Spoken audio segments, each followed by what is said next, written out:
Tendo terminado de dizer tudo isso ao povo, Jesus entrou em Cafarnaum, e aí estava o cego doente e quase à morte, a quem seu senhor estimava muito. Ele ouviu falar de Jesus e enviou-lhe alguns líderes religiosos dos judeus, pedindo-lhe que fosse curar o seu servo.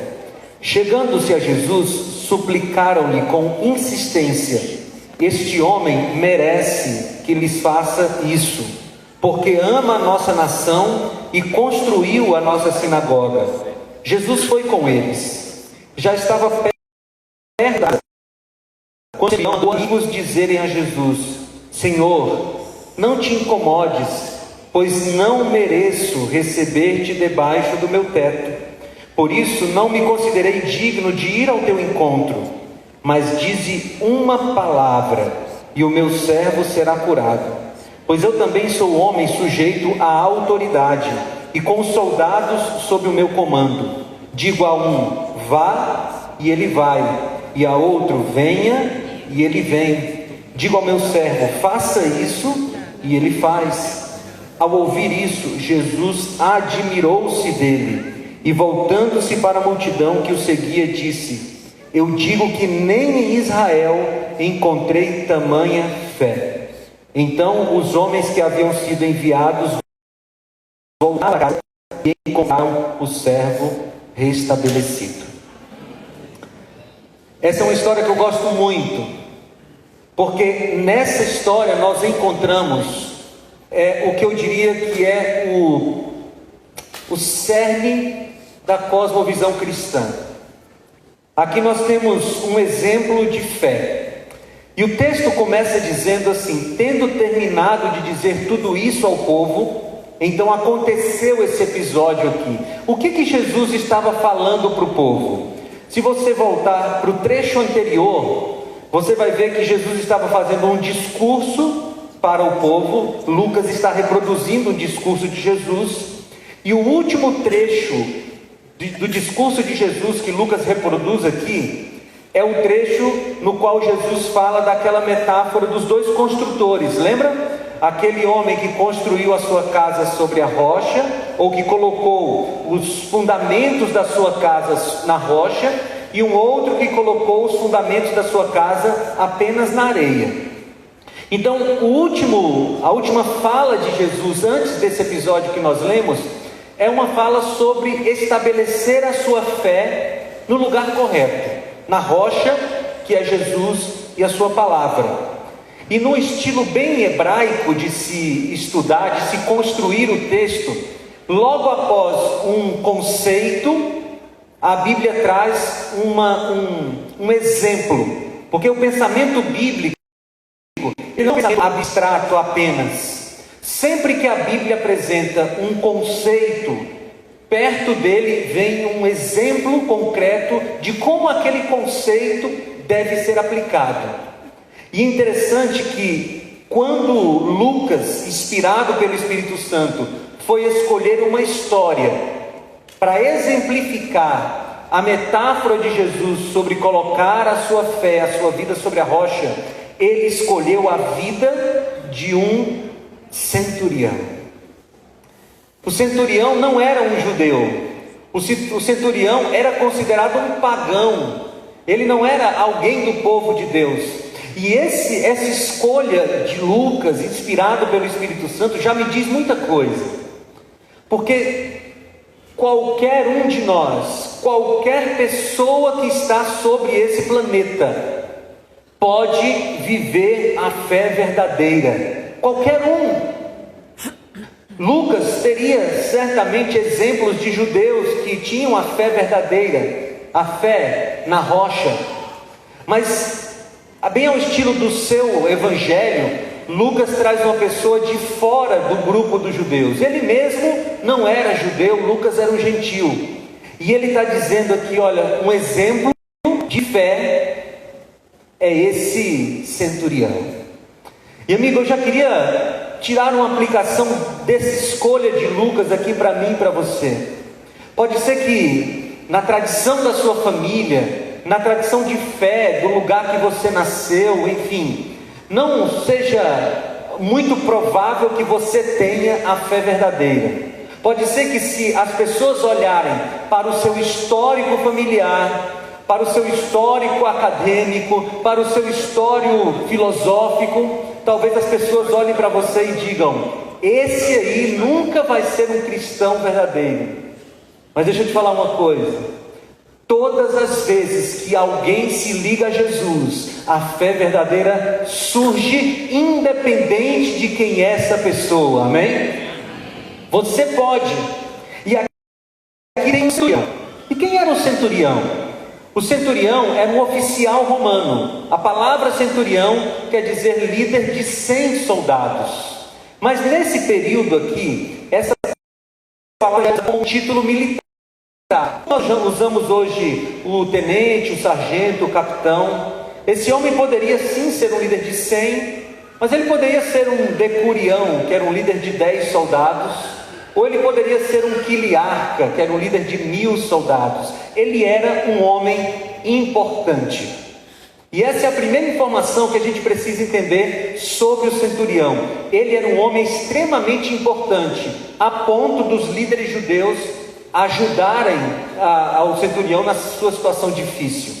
Além de ser um homem importante, o centurião também era um homem rico, dos mais bem pagos que tinham ali naquela região. Era um oficial romano.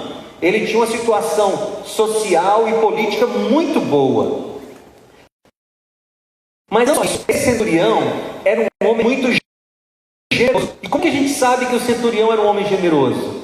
Porque no texto bíblico diz que ele construiu uma sinagoga para os judeus. Ele não era judeu, mas ele era um homem que respeitava a religião judaica, e ele pegou dinheiro do seu bolso e construiu uma sinagoga para os judeus.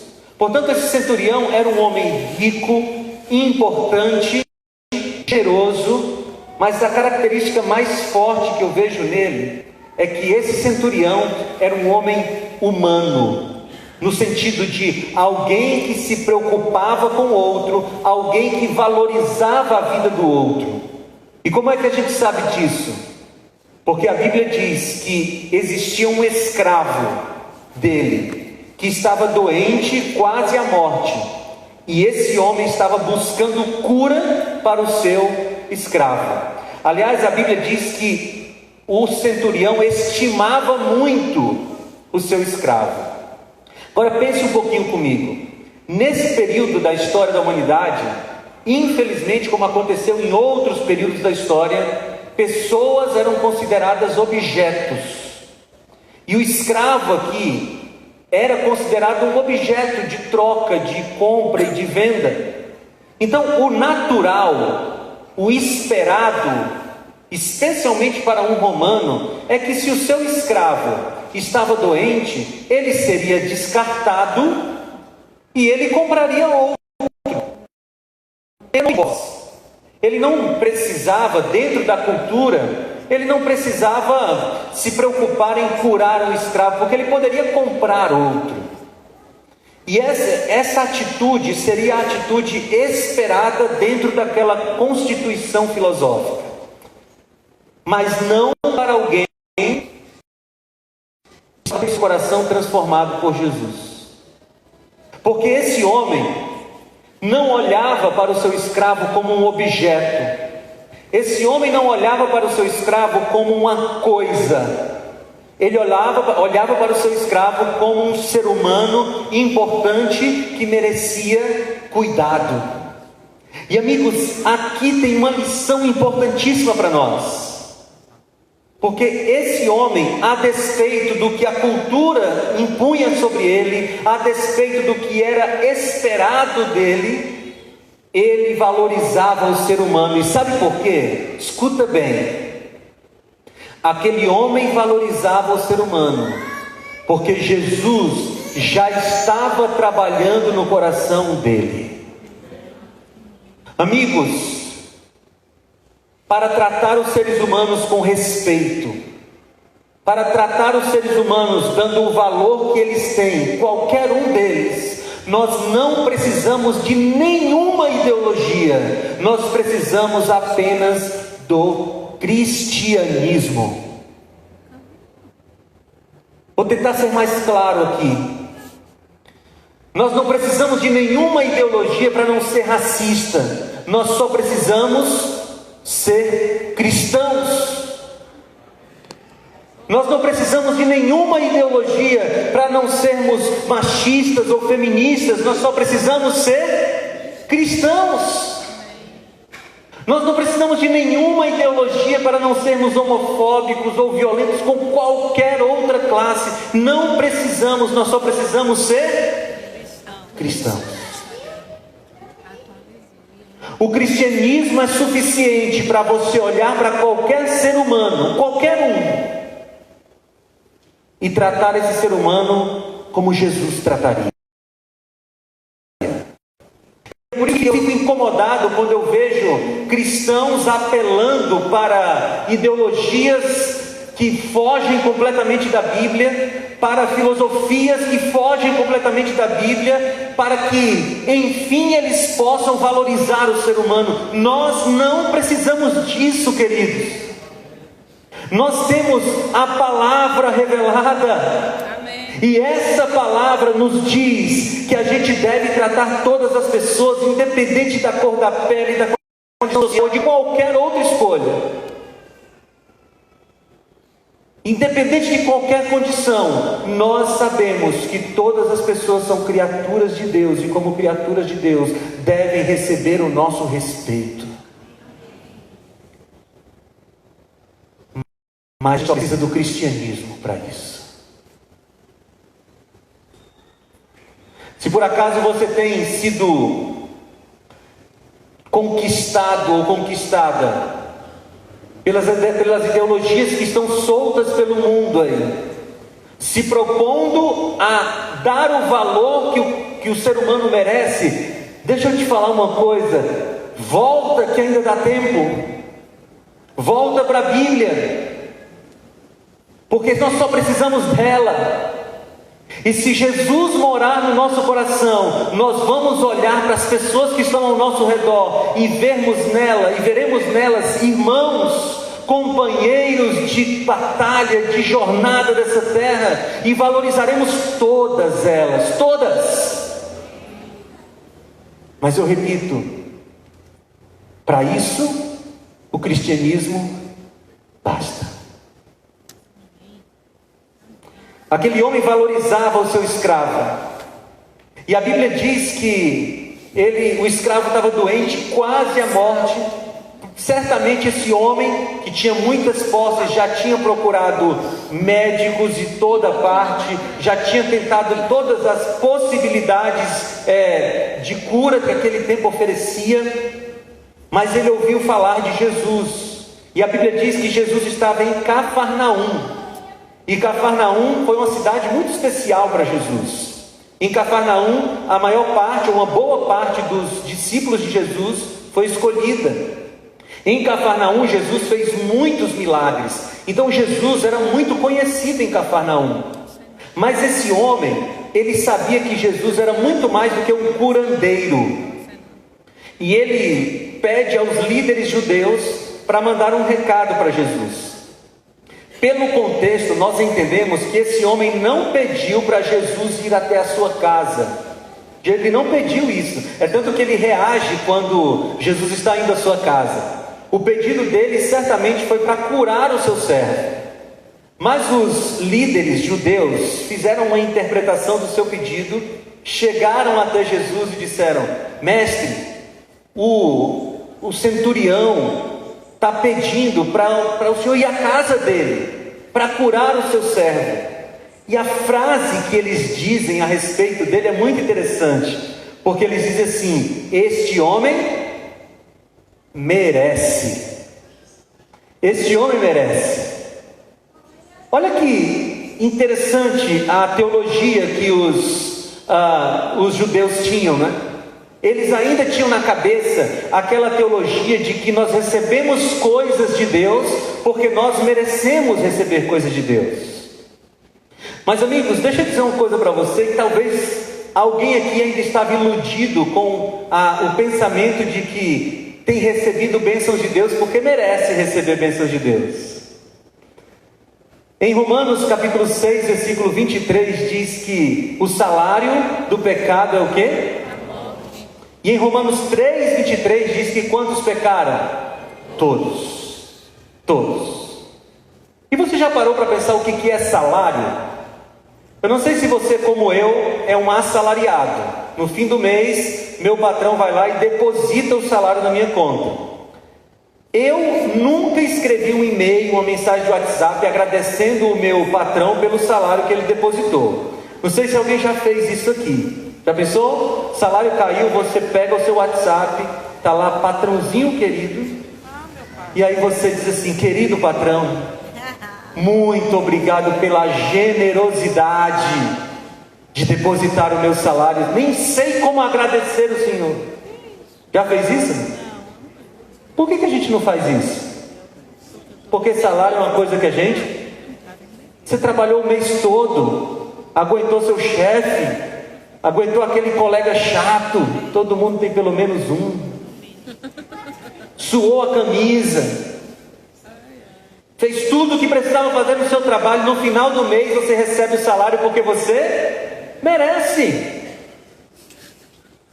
Então, se a Bíblia diz que o salário do pecado é a morte, todos são pecadores, o que a gente merece? Só isso. E mais nada. Desde que eu entendi isso aqui, eu parei de orar dizendo assim: Senhor, me dá o que eu mereço. E pode ser um ataque cardíaco fulminante na hora da oração. A gente não merece nenhuma bênção de Deus.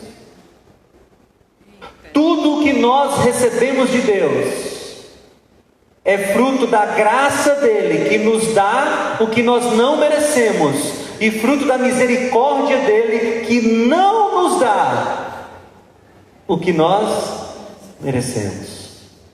E quando a gente entende, amigos, isso, quando a gente entende que o que nós recebemos de Deus não é porque nós merecemos, isso faz com que o nosso coração se torne mais grato. Você quer ver?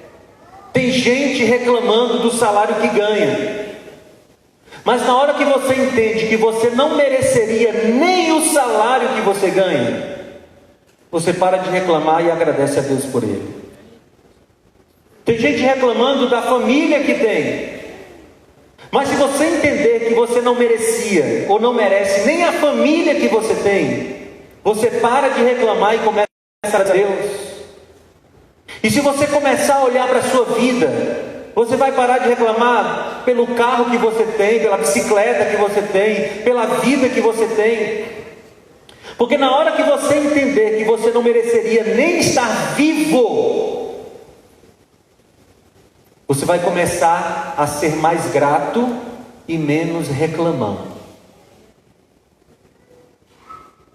Amigos, se Jesus fosse nos dar o que nós merecemos, nenhum de nós estaria vivo hoje. E é por isso que a gente deve louvar a Deus todos os dias por sua graça e misericórdia, porque é graças à misericórdia dele, que se renova sobre nós todos os dias, que nós temos possibilidade de estarmos aqui. E louvado seja o nome de Deus por isso. Amém. Os judeus chegaram para Jesus e disseram: vai que esse homem merece. E de novo Jesus mostra a sua graça, a sua misericórdia, porque ele não repreende. Ele não repreende os líderes judeus. O que ele faz? A Bíblia diz que ele vai. E agora tente imaginar o centurião em casa. Alguém chega correndo na casa e diz assim: centurião, o Jesus que você pediu para curar o servo, ele está vindo para sua casa. E o centurião fica desesperado, ele diz: não dá, não pode, eu não sou digno de recebê-lo aqui. E tem uns amigos em casa, ele diz: por favor, vai lá em Jesus e dá um recado para ele. E o recado é muito lindo, porque ele diz assim: Senhor, não te incomodes, pois não mereço receber-te na minha casa, não sou digno. Você consegue ver como o coração desse homem estava sendo transformado? Porque enquanto os líderes judeus diziam: ele merece, ele mesmo dizia: eu não mereço. que ele tinha essa consciência? Os líderes judeus diziam que ele merecia, porque os líderes judeus comparavam o centurião com eles. A comparação era entre o centurião, a situação do centurião e a situação deles. E todas as vezes que nós nos comparamos com outros seres humanos, nós temos a tendência de achar que nós estamos bem. A gente olha para o irmão e diz assim: olha, ele vai para a igreja uma vez por semana, eu estou indo 3, estou bem. Ele leu a Bíblia 2 vezes a vida toda, eu já li 10, estou muito melhor que ele. Olha o jeito que aquela irmã se veste, olha o jeito que eu me visto, estou muito melhor que ela. E todas as vezes que a gente se compara com outro ser humano, nós temos a tendência de achar que nós estamos bem. Mas o centurião não se comparava com outro ser humano. Sabe quem era o parâmetro de comparação do centurião? Jesus. E todas as vezes que nós nos comparamos com Jesus, nós entendemos que nós estamos muito distantes do ideal. Quando você compara a sua vida espiritual com a de Jesus, você diz: eu preciso orar mais, eu preciso ler mais a Bíblia. Quando você compara a sua santidade com a santidade de Jesus, você percebe que você ainda está muito aquém do que deveria ser. Quando você compara a sua generosidade com a de Jesus, você percebe que ainda tem que avançar muito. E aquele centurião se comparava com Jesus, e por isso ele diz: eu não mereço. Não venha à minha casa, Jesus. O motivo daquele centurião falar não venha à minha casa poderiam ser outros, porque existia uma tradição entre os judeus que dizia o seguinte: todas as vezes que um judeu entrava na casa de um gentio, ele ficava contaminado e teria que fazer uma série de rituais para se descontaminar. Quando um judeu entrava na casa de um gentio, ele ficava ritualmente contaminado. Então o centurião, um homem de bom coração, poderia estar preocupado com Jesus assim: não vou trazer Jesus aqui porque ele vai se contaminar. Mas não era essa a preocupação. E aqui tem para mim um grande exemplo de cosmovisão cristã.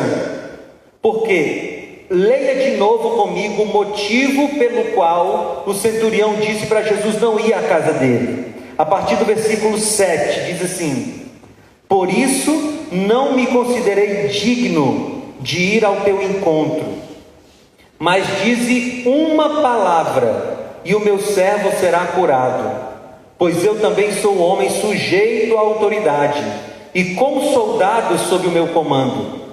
Digo a um: vá, e ele vai, e a outro: venha, e ele vem. Digo ao meu servo: faça isso, e ele faz. Amigos, isso aqui é impressionante. Sabe por que o centurião, sabe por que o centurião disse que Jesus não precisava ir à casa dele? Porque aquele homem entendia que Jesus tinha autoridade. Ele diz assim: diga para Jesus que ele não precisa vir aqui, ele só precisa dizer uma palavra.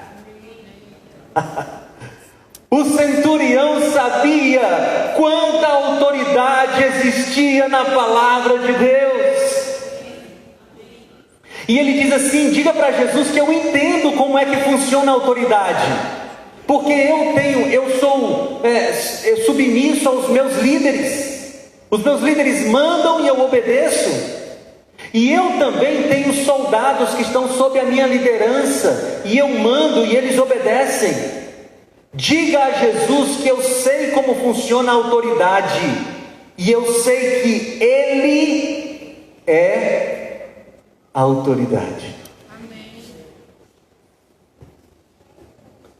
Amigos, um centurião, um oficial romano, está nos ensinando sobre como lidar com a autoridade de Cristo.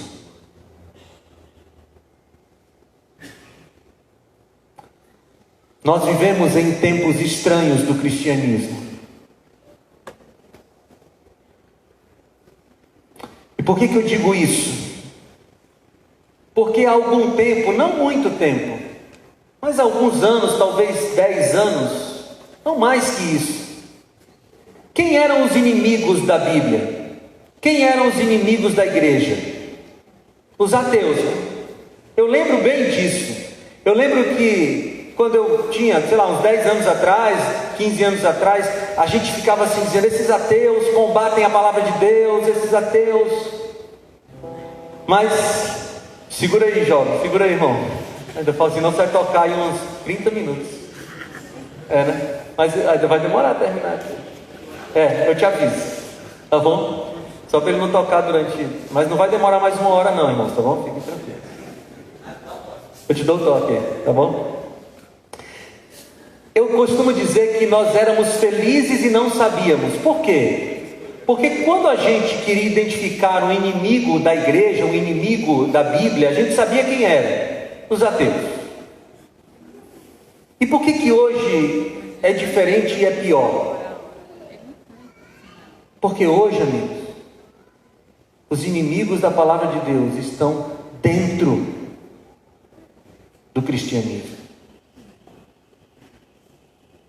Nós estamos tendo que convencer cristãos ou professos cristãos de que a Bíblia é a palavra de Deus.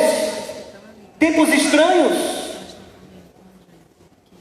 No livro Grande Conflito, no capítulo 2, Ellen White diz uma coisa muito interessante. Ela diz assim: a igreja não passava, vou parafrasear aqui, a igreja não passava um perigo tão grande durante o período de perseguição física, de morte aos cristãos, quanto ela passa depois que Satanás se infiltrou na igreja.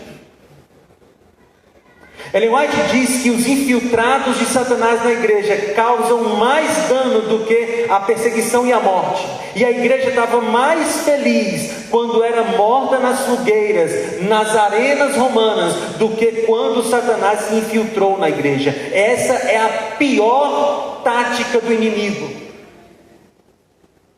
E hoje nós estamos tendo que convencer cristãos de que a palavra de Deus é que tem autoridade. Porque hoje tem cristão por aí querendo dizer que a Bíblia tem que ser atualizada,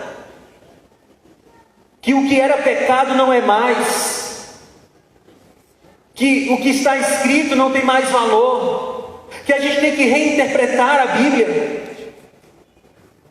Amigos, no cristianismo, como é que funciona? O centurião nos ensina: Jesus manda e a gente obedece.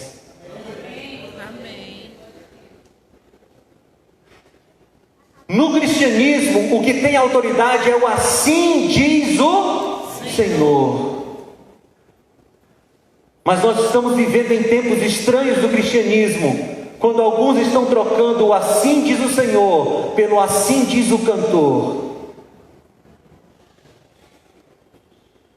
Alguns estão trocando o assim diz o Senhor pelo assim diz o pastor. Alguns estão trocando o assim diz o Senhor pelo assim diz o influencer. Outros estão trocando o assim diz o Senhor pelo assim diz a minha tese doutoral. Mas no cristianismo, o centurião nos ensina que é a palavra de Jesus que tem autoridade. Deixa eu dizer uma coisa para vocês. Você sabia que não é obrigado ser cristão? Tem outras religiões por aí que até obrigam as pessoas a serem dela. Outras religiões do mundo que obrigam os seus filhos, suas crianças a serem delas. Mas no cristianismo não. Você sabia que não é obrigado ser cristão? Se você não quer seguir a palavra de Deus, se você não quer se submeter ao assim diz o Senhor, tem uma alternativa. E sabe qual é a alternativa? Sair. Pastor, você está sendo muito duro. Não, eu não. Eu estou só reproduzindo um conceito da Bíblia. Apocalipse capítulo 3, Jesus diz: porque você não é quente nem frio, eu estou a ponto de... E sabe o que é vomitar? É colocar uma coisa que está dentro do corpo para fora do corpo. Jesus tem mais asco de gente que não se compromete de verdade com a sua palavra e diz que é cristão, do que com pessoas que estão completamente fora. Se você não quer ser cristão, se você não quer seguir a Bíblia, saia, aproveite o mundo, porque é tudo que você vai ter.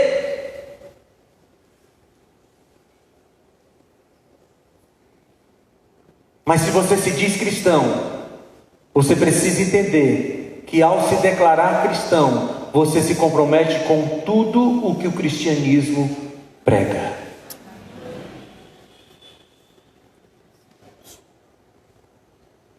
Aquele centurião entendia de autoridade,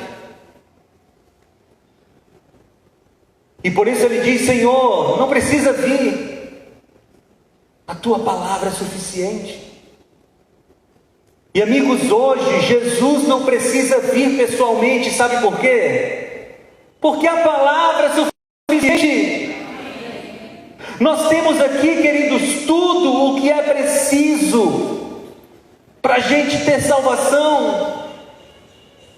Eu estava no fim de semana passado lá em Minas Gerais, em Belo Horizonte, e no final da programação uma moça veio me procurar e perguntou assim: pastor, o que eu faço para eu ouvir a voz de Deus?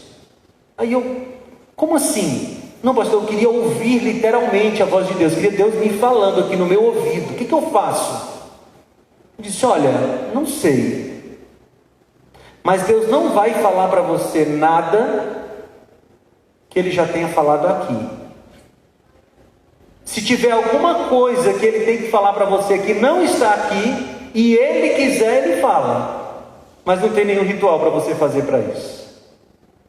A palavra de Deus, amigos, no cristianismo, nós vemos as coisas através da palavra de Deus. Isso é cosmovisão bíblica. Nós julgamos a vida a partir da palavra de Deus. E no cristianismo nós não precisamos ver coisas, nós não precisamos ver Cristo, nós não precisamos ver anjos, nós não precisamos sentir nada, nós só precisamos da palavra. Tem algumas pessoas que vivem um cristianismo sensitivo. Foi para o culto, não sentiu um arrepio, não chorou, não se emocionou, acha que o culto não serviu. Mas amigos, nós não precisamos de sensações, nós precisamos da palavra.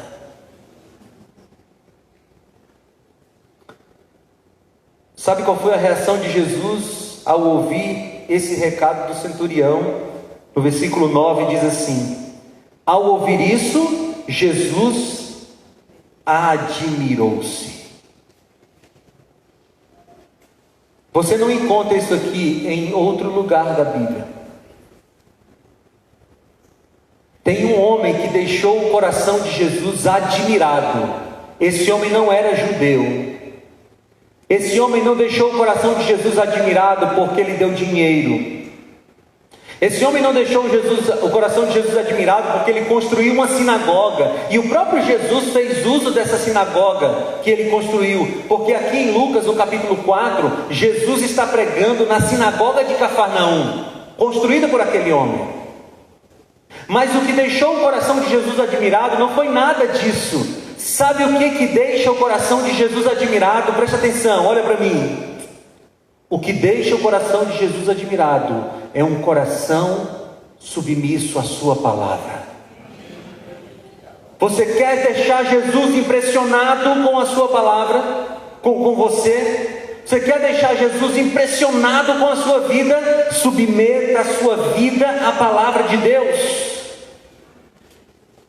Jesus ficou tão admirado que ele disse assim: não encontrei uma fé como essa em toda Israel. Isso é muito forte, amigos, porque Israel era o povo de Deus. Israel foi o povo que Deus escolheu para espalhar sua mensagem para o mundo, e Deus não encontrou uma fé como daquele centurião dentro do seu povo, porque o seu povo estava vivendo mais amparado no que eles achavam do que na palavra de Deus.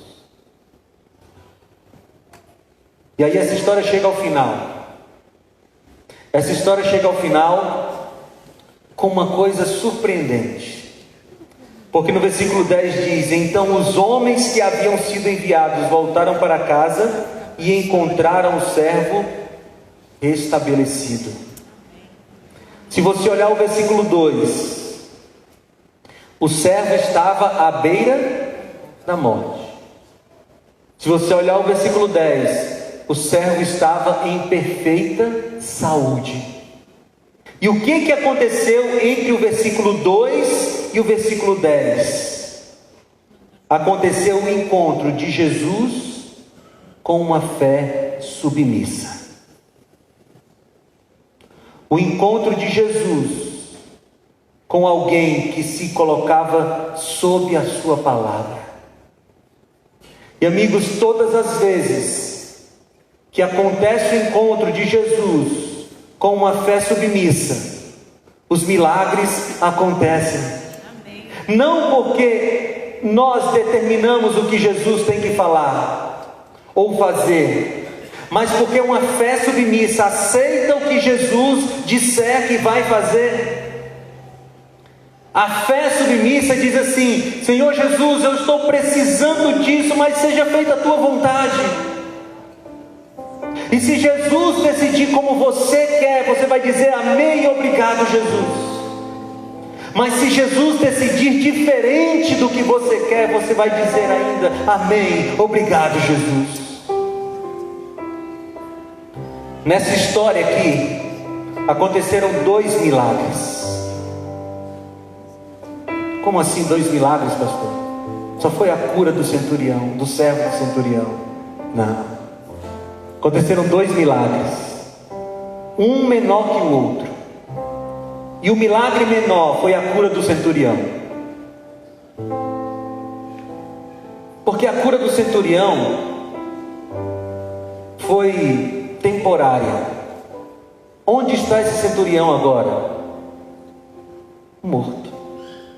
Ele ficou curado, mas algum tempo depois ele envelheceu e morreu. Mas a cura daquele centurião, ou a cura daquele servo, indicava o milagre maior dessa história. E o milagre maior dessa história é um homem poderoso, rico, que resolveu submeter a sua vida à palavra de Deus. E esse é o maior milagre que pode acontecer na vida de um ser humano. Nós somos naturalmente controladores, nós somos naturalmente egoístas, e nós queremos que as coisas aconteçam do nosso jeito. E sabe qual é o maior milagre que pode acontecer na nossa vida? Nós submetermos a nossa vida à vontade de Deus. E hoje Jesus quer fazer esse milagre aqui. Talvez alguém veio para cá ainda com a vontade de controlar a sua vida, chateado porque Jesus não fez algo pelo qual essa pessoa orou por muito tempo. Amigo, o cristianismo não é sobre o que você quer que Jesus faça. O cristianismo é sobre o que Ele quer fazer por você. E hoje Jesus convida cristãos em Campina Grande a submeterem a sua vida à palavra de Deus. Amém. Se esse livro diz sim, é sim. Se esse livro diz não, é não. Se esse livro diz que é pecado, era, é e continuará sendo. Mas esse livro também diz que Jesus te ama e quer te salvar. E vai ser assim pela graça de Deus. Eu tenho um convite nessa noite. É um convite, mas é um grande desafio.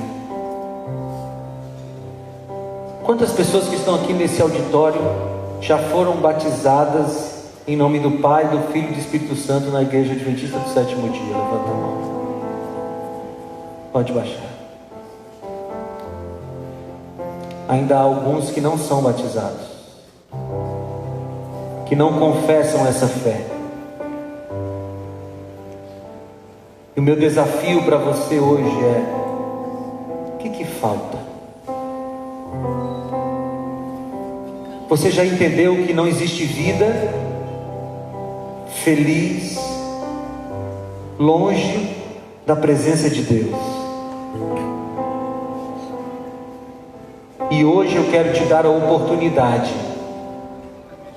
de tomar a decisão pelo batismo. Você não vai ser batizado, não vai ser batizada hoje. Mas hoje você tem a oportunidade de decidir que quer se preparar para o batismo.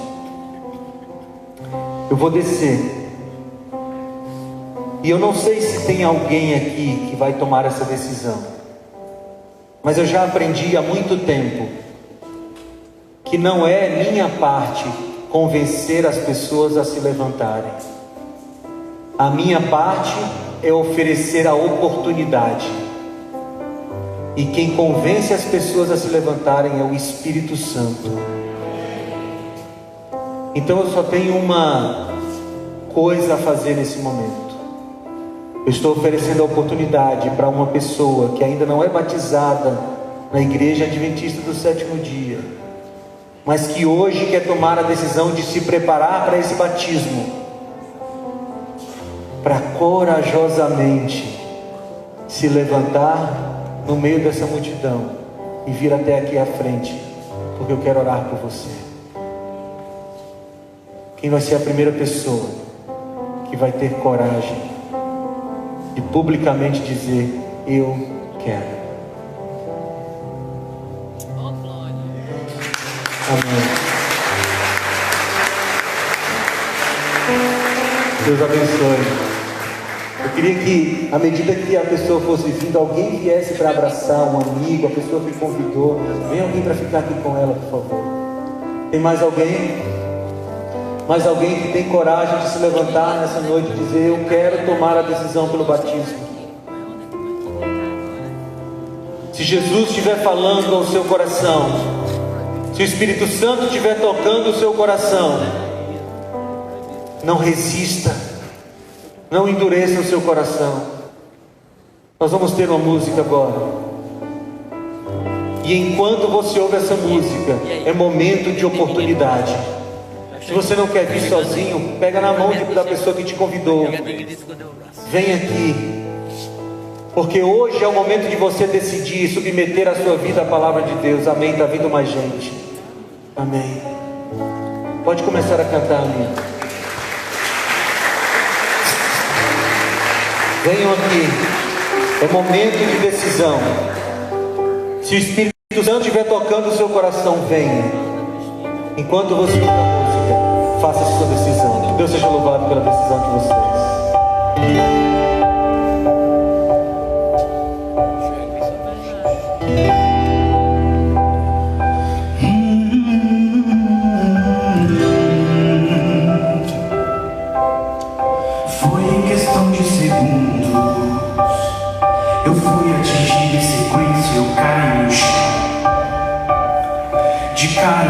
Percebi que o meu coração entrou em desespero.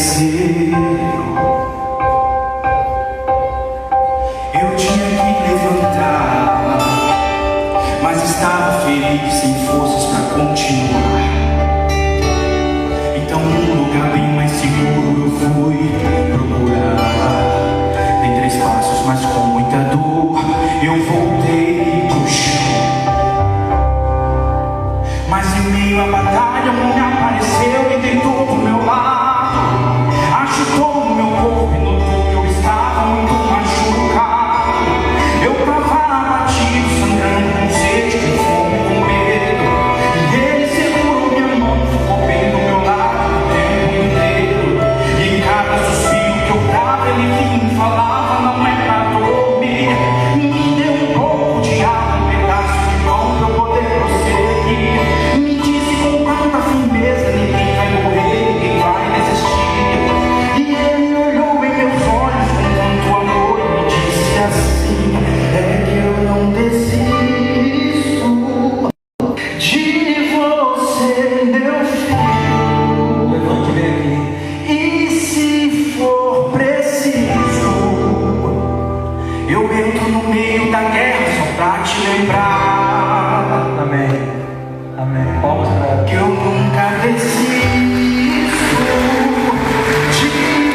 apoio, meus sonhos, nós vamos lutar. Nós vamos lutar. Amém. Deus seja louvado pela decisão de vocês. Eu sei que é uma guerra tomar essa decisão.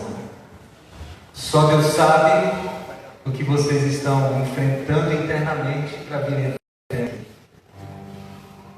Eu vou orar agora, mas eu acho que eu preciso perguntar mais uma vez. Tem alguém que ainda está lutando? Alguém que parece que tem 100 quilos nas pernas, não consegue levantar? O Espírito Santo está tocando o seu coração e você está lutando contra ele.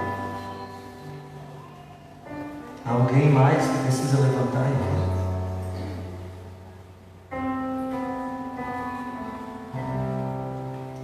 Então vamos orar. Feche seus olhos. Querido Deus, obrigado, Senhor, porque a Tua palavra nos repreendeu hoje, Senhor. Muito obrigado porque nós entendemos que só tem vida útil e feliz submetida à Tua palavra. E obrigado, Senhor Deus, por essas pessoas que hoje decidiram-se pelo batismo. Elas estão se submetendo à Tua palavra, Senhor. O Senhor sabe quantas lutas elas estão enfrentando para tomar essa decisão. E como disse a música, Senhor, vem e luta com elas e por elas, Senhor Deus. Te agradecemos pela noite de hoje. Em nome de Jesus. Amém. Amém. A igreja vai cuidar de vocês e vai conduzir vocês até o batismo. Deus abençoe.